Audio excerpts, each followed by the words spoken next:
Hello, everyone, and welcome back to This Day in History, our nightly look back at a specific day in history, where we take a look back at a specific day in history.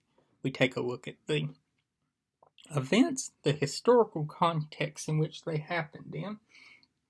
We also take a look at people that were born on that day and people that died on that day.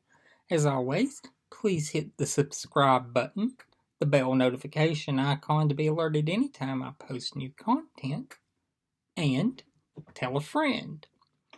Also, feel free to leave a comment. And without any further ado, this day in history, February the 10th.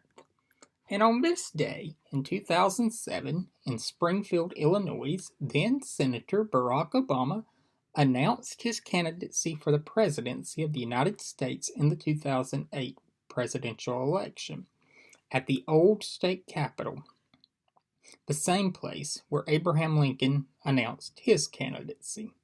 Some of the words Obama spoke that day are very pressing. It was here in Springfield, where north, south, east, and west came together, that I was reminded of the essential decency of the American people, where I came to believe that through this decency we can build a more hopeful America. And that is why, in the shadow of an old state capitol, where Lincoln once called on a divided house to stand together, where common hopes and common dreams still live, I stand before you today to announce my candidacy for President of the United States.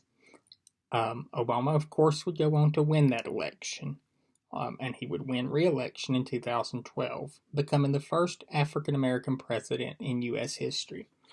And if you've ever watched the announcement, you know that it's a large crowd at this event.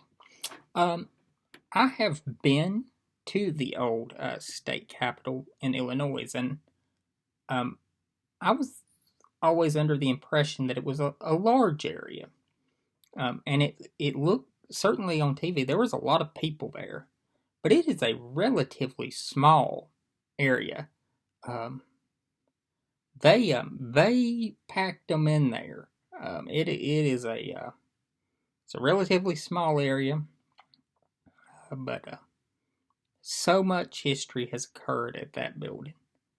It's where Lincoln served. It's the building in which Lincoln served. It's the building in which Lincoln would have his final public viewing before he was taken to the cemetery there in Springfield.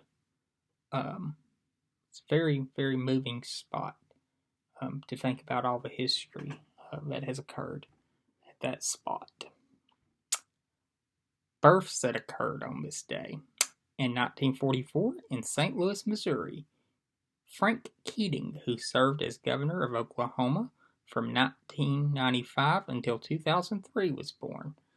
Keating served as governor of Oklahoma during the Oklahoma City bombing. It occurred just a few months after Keating took office. Keating was seen as a very successful governor during his term as governor. He worked to complete the state capitol of Oklahoma and add a dome to the capitol, which was added. Keating, like I said, was a very successful governor. He was considered by George W. Bush to be his vice president in 2000, his running mate. Of course, Dick Cheney was the ultimate choice, but Keating was a strong contender. So on this day, in 1944, in St. Louis, Frank Keating, the governor of Oklahoma from 1995 till 2003, was born.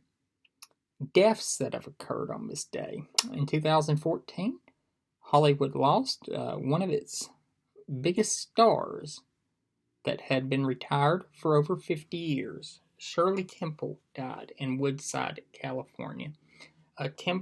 Shirley Temple, of course, was a film star in the 30s, 40s, 50s, and 60s, and retired in the 60s. She's most well known for being a child actor, and Shirley Temple had tons of films Most of them were very successful and relatively inexpensive to make. So, Shirley Temple, one of the legends of Hollywood, dies on this day in 2014. Temple was a lifelong smoker, but she never did it in public because she didn't want her fans to pick up the bad habit. That's one thing I also learned about Miss Temple doing the research for this video.